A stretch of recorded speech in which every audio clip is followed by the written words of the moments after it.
Hello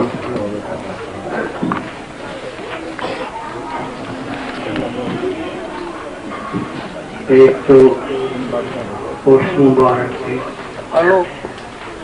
سب کو مبارک ہو، اور ایسے عظیم عرس کبھی کبھی جس پر ہمارے بزرگوں کا خاص ہی کس نے میرے ساتھ کیا کیا، میں نے اس کے ساتھ کیا، تو جب وہ ختم ہوتا تھا تو ہم پیر بھائیوں کے قدموں پر پڑے ہوتے تھے اور ہاتھ جوڑتے تھے کہ جی ہم سے کوئی غلطی ہوگی تو معاف کرو. اور وہ بڑے تھے، بہت بڑے تھے، بہت ہی بڑے لوگ تھے،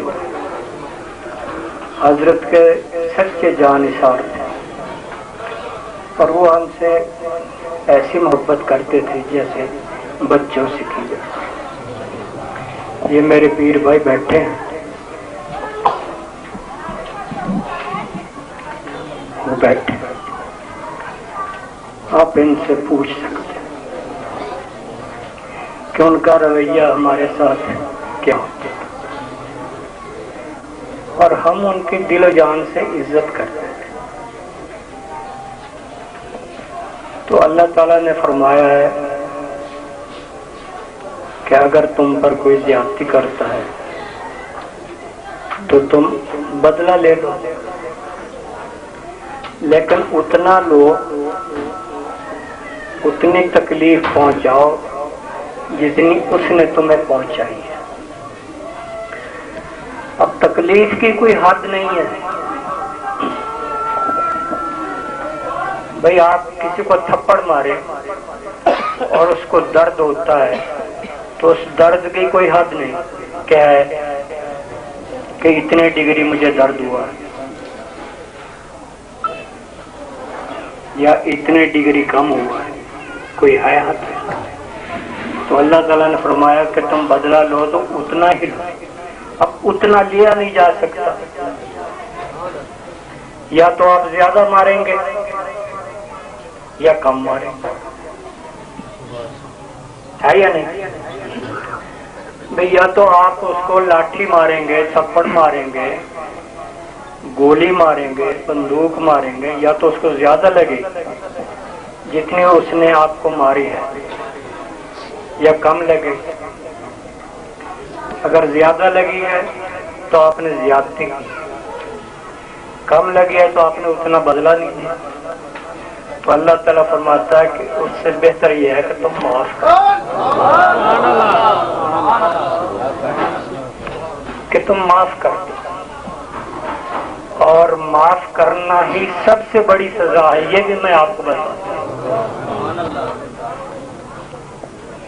کہ اللہ تعالیٰ ہمیں کھڑا کرے گا، ہمارا اعمال نامہ ہمارے ہاتھ میں دے گا اور فرمائے گا اسے پڑھو. جب ہم پڑھیں گے تو اس میں چھوٹی بڑی کوئی برائی چھوٹی ہوئی نہیں. پڑھتے جائیں گے تو خود شرمسار ہوتے ہیں کہ نہیں ہوں گے. تو اللہ تعالیٰ ہماری شرمساری کو دیکھے گا تو وہ گوارا نہیں کرتا کہ میرے محبوب کی امت میرے سامنے شرمسار. تو اللہ تعالیٰ کہے گا اسے معاف کر. تو میرے بھائی، باپ کا بہت بڑا درجہ ہے، ماں کا بہت بڑا درجہ ہے. قرآن کریم میں ہے کہ تم انہیں اف تک نہ کہو. لڑنا جھگڑنا تو دور کی بات، کہ اف بھی نہ کہو. یہ نہیں کہ میرا دل تم سے پک گیا ہے، اب میرا تیرے ساتھ گزارا نہیں ہو سکتا. حضور کے ایک صحابی تھے، انہوں نے حضور سے شکایت کی کہ یا رسول اللہ صلی اللہ علیہ وسلم، میرا بیٹا میرا خیال نہیں رکھتا، میں نے اس کو پالا پوسا بڑا کیا، میرا خیال نہیں رکھتا۔ تو حضور نے فرمایا کہ اسے بلا لا، اپنے بیٹے کو بلا لا۔ اب بیٹے کو بلا لایا گیا تو حضور نے فرمایا بھائی تو اس کا خیال کیوں نہیں رکھا؟ اب حضور نے اس کے باپ سے کہا کہ تم وہ شعر سناؤ جو تم تنہائی میں بیٹھ کر پڑھتے ہو۔ اب کہتے ہیں حضور کو پتہ نہیں، حضور کو علم نہیں، حضور کو یہ نہیں، حضور کو اولیاء کرام کا علم سمجھ میں نہیں آتا، حضور تو حضور ہے۔ حضور نے فرمایا وہ شعر سناؤ جو تم تنہائی میں بیٹھ کر پڑھتے ہو۔ تو گنگے یا رسول اللہ وہ تو میں خود پڑھتا ہوں، ان کا تو کسی کو پتہ نہیں۔ فرمایا وہ سنو۔ تو انہوں نے شعر پڑھنے شروع کیے عربی میں۔ اب مجھے شعر تو یاد نہیں، ان کا ترجمہ یاد کہ جب تم بچے تھے تو میں نے تمہیں پالا، بڑا کیا، تمہیں کھلایا، تمہیں پلایا، تم مجھ پر پیشاب کرتا تھا، میں تمہیں دھوتا تھا، تو گر پڑتا تھا، میں تجھے اٹھاتا تھا۔ تو وہ بڑے خاص شعر تھے، مجھے پوری طرح یاد ہے۔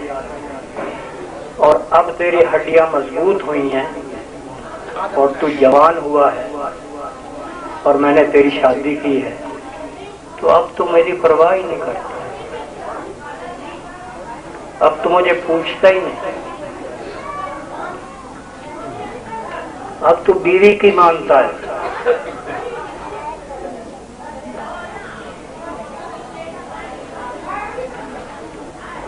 تو وہ شعر سنیں،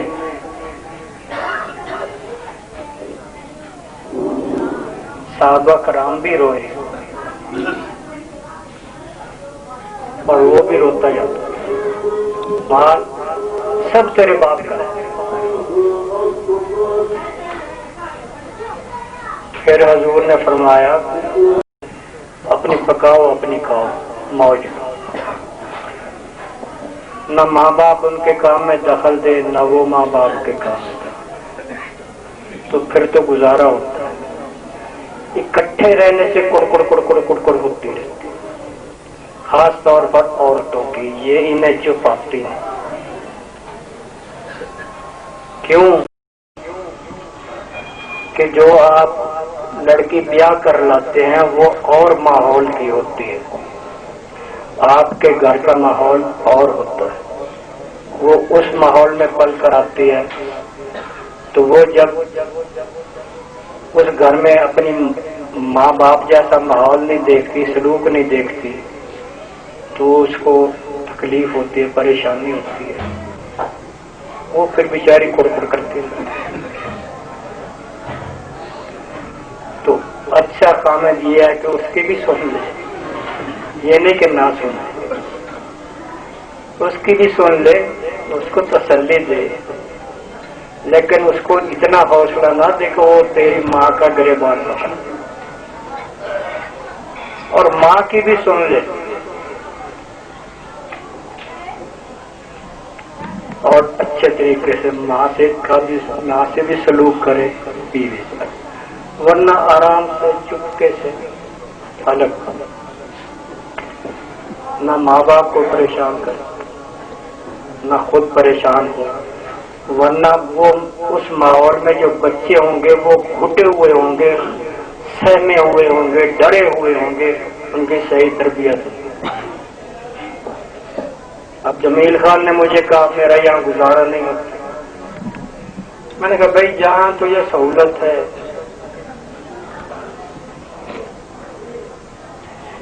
جہاں تیرے حالات اچھے ہوتے ہیں تو چلا جب،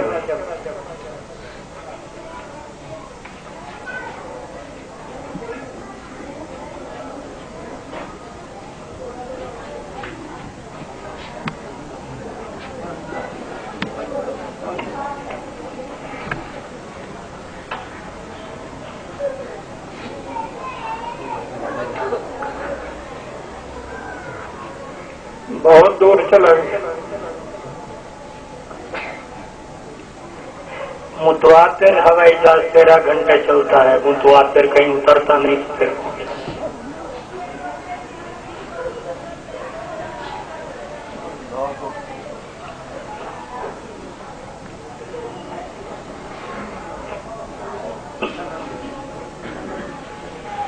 9 گھنٹے کا وقت کا فرق ہے، یہاں کا وہاں. بڑے اعظم ہی اور ہے، دنیا ہی اور ہے. میں نے کہا بھائی ٹھیک ہے جا چلا جا. ہم پتھر رکھے، نے اسے کچھ نہیں کہا.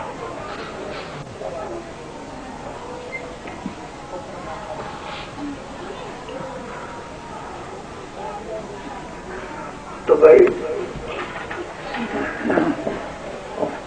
ماں باپ بھی نرمی کریں اور اولاد بھی نرمی سے. تو جن کے ماں باپ ناراض ہیں وہ اپنے ماں باپ کو منا لیں اور ماں باپ ان سے راضی ہو جائیں. کیونکہ اگر ایک لڑکا معافی مانگتا ہے تو اس کا مطلب اس کو احساس ہے، تو اللہ تعالیٰ بھی تو توبہ قبول کرتا ہے کہ نہیں کرتا. حضرت موسیٰ علیہ السلام کے قبضے میں اللہ تعالیٰ نے زمین کر دی کہ یہ قارون جو ہے اس نے آپ پر تہمت لگائی ہے، تو زمین آپ کے قبضے میں ہے، جو تمہارا جی چاہے سزا دو. تو حضرت موسیٰ علیہ السلام بڑے جلال میں آئے اور فرمایا کہ زمین نے اس کو پکڑ لیا. زمین نے اس کو پکڑ لیا. حضرت موسیٰ کا رشتہ دار تھا، منتیں کرتا رہا، ترلے کرتا رہا، اور آپ کہتے رہے اس کو دسا دے، اس کو دسا دے، حتیٰ کہ یہاں واسطے دیے. لیکن آپ نے فرمایا نہیں، زمین نے نگل لیا. تو اللہ تعالیٰ نے فرمایا موسیٰ تو یہ ترس نہیں ہے کہ مجھے ایک دفعہ بھی کہتا نا تو میں اس کو بچا. انہوں نے کہا باری تعالیٰ مجھے تیری جو جلال ہے اس کی قسم یہ مجھ پر غالب ہو. تو بہرحال بھائی یہ عرس کا موقع ہے تو اچھا ہے، جو روٹے ہوئے ہیں وہ آپس میں من جائے. نہ منے تو میں کیا کر سکتا، میرا کام سمجھانا ہے. میں پیر ہوں آپ کو. اور دیکھو پیر کا معنی کیا ہے؟ پیر کا معنی مان لے. تو اگر پیر کی بات نہیں مانتا تو پھر اس نے کس کی بات مانے گا؟ خدا کی مانے گا، رسول کی. جب پیر ہم نے اللہ واسطے پکڑا ہے تو حضرت فرمانے لگے جب ہم نے اللہ واسطے پیر پکڑا ہے تو پیر کی فرما برداری اللہ واسطے، اس کے رسول کے واسطے. تو پیر راضی تو سب راضی، جو پیر ناراض تو سب ناراض. اور حضرت فرماتے تھے ایک کا مقبول سب کا مقبول اور ایک کا مردود سب کا.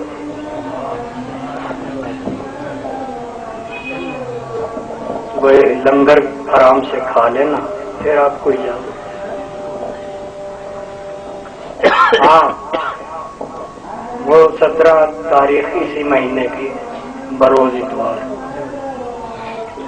شہاب الدین کے گھر سالانہ حضرت غوث پاک سیدنا شیخ عبد القادر جیلانی رحمۃ اللہ علیہ کا سالانہ عرس ہوگا. تو بھائی محبت پیار سے کراتے ہیں تو آپ ان کے پیر بھائی